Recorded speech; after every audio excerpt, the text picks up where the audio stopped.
People have started noticing something genuinely strange happening with the latest AI models. Right in the middle of a harmless late-night conversation, systems like Claude will suddenly refuse to answer prompts, telling the user they've had enough and need to go to bed. By processing massive amounts of training data, these models begin inferring their own moral compass, deciding for themselves what is best for the person sitting on the other side of the screen.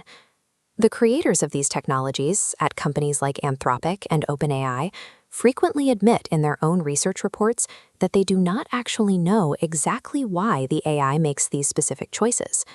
We are integrating an intelligence into our daily lives and devices that we cannot completely comprehend, let alone control. This is Mo Gawdat. As a former insider who spent years at Google's most advanced labs, he has a unique perspective on the dangers of wiring this ununderstood intelligence into our global infrastructure. He has calculated that there is a 16% probability that the continued rollout of superintelligent AI results in human extinction. A 16% chance is exactly 1 in 6. We are effectively forcing the entire planet to play a game of Russian roulette. Humanity is sprinting toward an existential cliff while blindfolded, driven by forces that require us to move faster than we can think.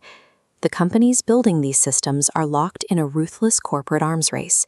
If any one of them slows down to test for safety, their competitors will simply crush their business.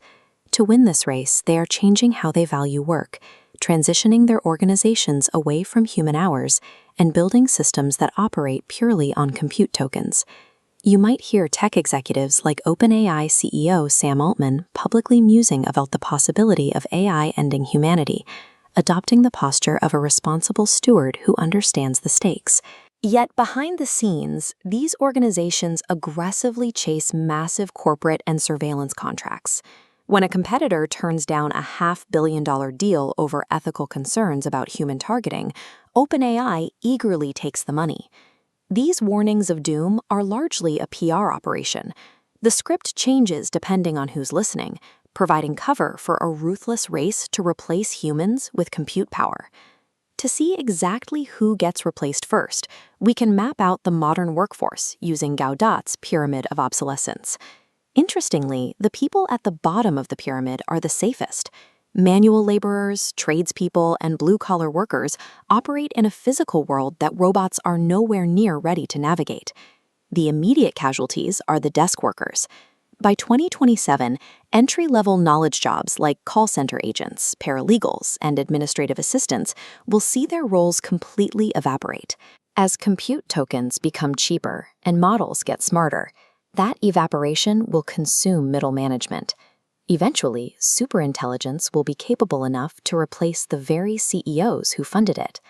Executives might think they are just cutting costs today, but absolutely nobody's seat in the knowledge economy is safe from total obsolescence. The moment millions of desk workers lose their incomes, the broader economy breaks. If humans cannot earn a paycheck, they cannot buy the goods and services the machines are producing, causing consumer demand to plummet. An unemployment rate hitting 20% is a societal tinderbox. It pushes an economy past a standard recession and into a crisis of basic survival. When governments fail to provide adequate safety nets for these millions, the remaining trust in the democratic process simply breaks. Millions of jobless citizens with zero trust in the system leads directly to mass civil unrest and a collapse of order.